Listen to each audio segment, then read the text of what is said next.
Hello students. Today, yesterday, not yesterday, in the last class, we have completed this chapter, Nature and Significance of Management, chapter first of Business Studies. And this is a good news for you and for me too that I have completed one of the chapter. So today I am giving you a break that you should revise. You should revise the whole chapter for the very reason I am giving you the summary of the chapter. You can note it down, you can write it down, and if you are not comfortable with these, both of these, then you can just read it out. But you have to learn it. या तो लिखो या फिर पढ़ो, या तो आपको कैसे भी करना है, जो भी आपका वे है जो आप जनरली फॉलो करते हो उसके थ्रू आप इसको एक बार रिवाइज कर लीजिए. So here I have provided the whole summary of the chapter nature and significance of management. जो भी हमने पढ़ा है वो मैंने यहाँ पे एक समराइज फॉर्म में प्रेजेंट किया है. तो you can take screenshots or you can stop the video and note down the things, read out the things, but you have to see it, you have to learn it. actually देखना है आपको, मतलब उसे पढ़ना है और याद करना है definitely. So today we will not read anything new, but today you have to revise the summary. You have to go throughout the chapter कि क्या क्या हमने पढ़ा है. if you have any problem then you can ask it, you can complain it, you can question it. Okay, so first is nature and significance of management. Meaning इसका पढ़ा है. Actually यहाँ पे समरी है तो एक क्विक डिस्क्रिप्शन दिया गया है, मतलब एक डिटेल डिस्क्रिप्शन नहीं है. It is just a revision type of. So nature and significance of management, meaning of management we have read. Efficiency and effectiveness, इन दोनों के बीच में डिफ्रेंसिएशन. इफेक्टिवनेस क्या होती है, एफिशिएंसी क्या होती है. नेक्स्ट इज़, अच्छा यहाँ पे ना मैनेजमेंट का मीनिंग नहीं दे रखा है एक्चुअली. यहाँ पे डायरेक्टली इन्होंने एफिशिएंसी और इफेक्टिवनेस से स्टार्ट कर दिया है. तो मैं आपको बता चुकी हूँ, जो हमारे पिछले वीडियोस हैं उसमें आपको मैनेजमेंट का मीनिंग, डेफिनेशन वगैरह बताया गया है. आपको किसी भी एक ऑथर की डेफिनेशन याद करनी है जो आप वर्ड टू वर्ड लर्न करेंगे. Okay, and other than that you have to exaggerate the concept of management. आपको उसको पूरा एग्जैगरेट करना है, मतलब इन डिटेल एक्सप्लेन करना है. Effectiveness and efficiency done. Next is characteristics of management. Management के कैरेक्टरिस्टिक्स क्या क्या है. तो it is a goal oriented process, it is pervasive, it is multi dimensional, because here the management of work, management of people and management of operations, 3 dimensions को manage करना होता है. 3 ऐसी फील्ड होती है या फिर एरिया ऑफ वर्क होते हैं जहाँ पे आपको मैनेजमेंट के थ्रू ही उससे मैनेज करना होता है. तो therefore management is multi dimensional. देखिए, हर एक या तो कैरेक्टरिस्टिक पे भी क्वेश्चन बन सकता है, जैसे कि management is a goal oriented process, explain. तो आपको पूरा इसे एग्जैगरेट करना पड़ेगा. ठीक है, अब इसके लिए कंपलसरी क्या है, इसके लिए ज़रूरी क्या है, that you should understand the basic concept of management कि आखिर ये बात क्यों बोली है. तो हर एक जो टॉपिक है, हर एक टॉपिक का जो सब हेडिंग है उसका भी या सब डिवीज़न है, कहीं से भी क्वेश्चंस बन सकते हैं. तो आपको इन चीज़ों को केवल एक रटना नहीं है, you have to understand these things. तो जो नेक्स्ट है फोर्थ वाला, दैट इज़ कंटिन्यूस. कंटिन्यूस मतलब management is a continuous process. ये नेवर एंडिंग प्रोसेस होता है. Group activity, because you have to manage group. ठीक है, एक अकेले इंसान को कभी मैनेजमेंट की ज़रूरत नहीं पड़ती है, मतलब अगर वो खुद ही पूरे ऑपरेशन या फिर वर्क को देख रहा है तो उसे खुद के लिए ज़रूरत नहीं पड़ेगी, but he has to manage the group. जो वर्क फोर्स है उन्हें उसे मैनेज करना होता है. Management is the dynamic function, it is intangible force. Intangible means which can not be seen but can only be felt. जैसे आप छू तो नहीं सकते, देख भी नहीं सकते, बट आप उसको फील कर सकते हैं. ठीक है, तो मैनेजमेंट इज़ इंटेंजिबल प्रोसेस, क्योंकि ये विजिबल थोड़ी होता है. किसी भी ऑर्गेनाइजेशन में अगर मैनेजमेंट है प्रॉपर तो वहाँ पे आपको दिख जाएगा. ठीक है, that proper understanding is there, work is going very smoothly. तो जो सिचुएशंस होती है वो आपको रिवील कर देती है कि whether management is there, whether there is a good management और bad management. Next is objectives of management. 3 section में डिवाइड किए गए हैं. Organisational objective, personal objective and social objective. Organisational के भी सब हेडिंग्स है. Then in personal also I have told you, and in social objectives also I have told you the subheadings. Okay, next is importance of management. Importance, you have to write it down.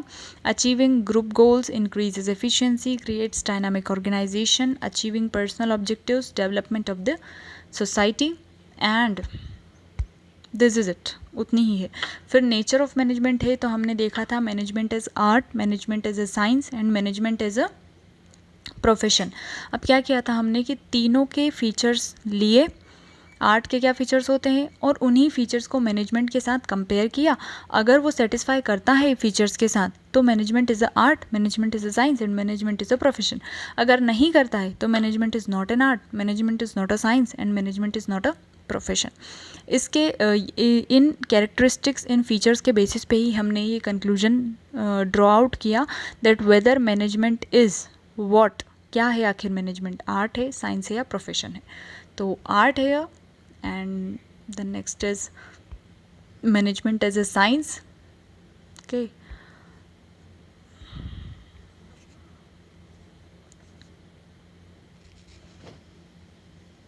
I have stopped so that you can go through the slide properly. Management as a science, science के भी हमने features देखे, then compared those features with the management. So what did we concluded? We concluded that management is not exactly a science, but it is a social science or soft science.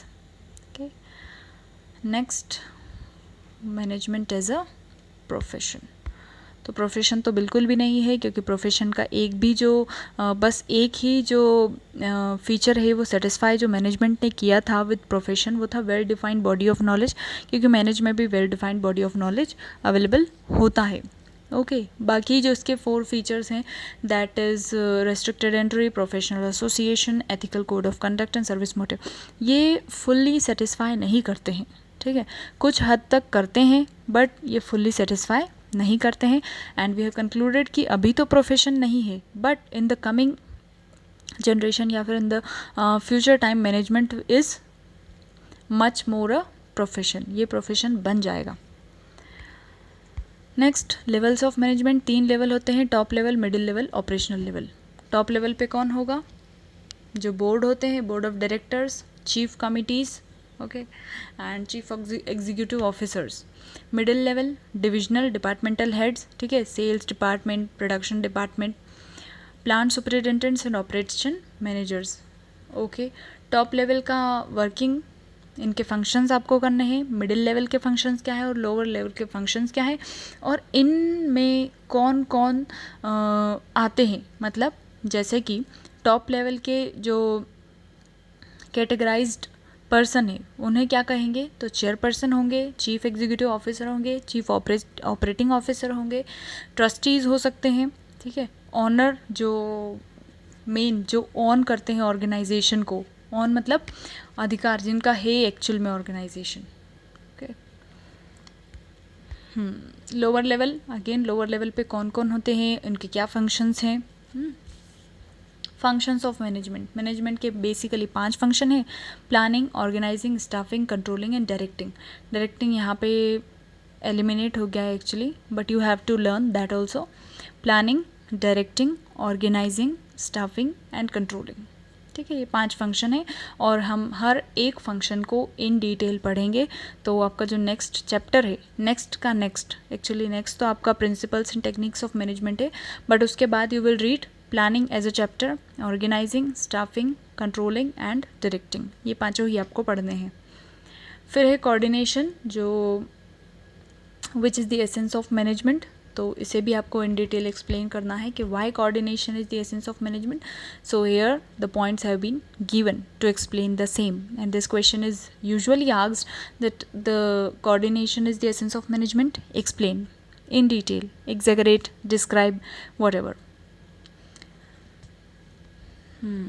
Next, अच्छा, coordination is essence of management, यहाँ पे इतना ही बता रखा है, but instead of this we have also read cooperation, and you have to distinguish between cooperation and coordination.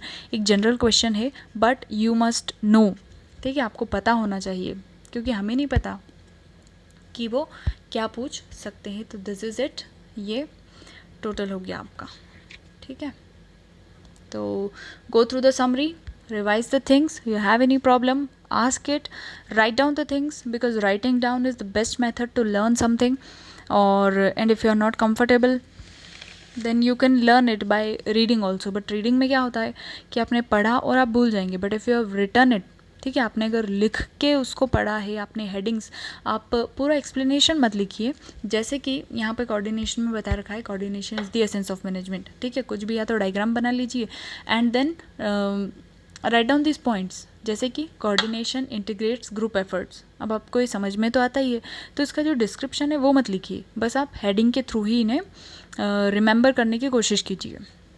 So this is a trick. If you like it, then you can follow it, and if you don't, then it is up to you.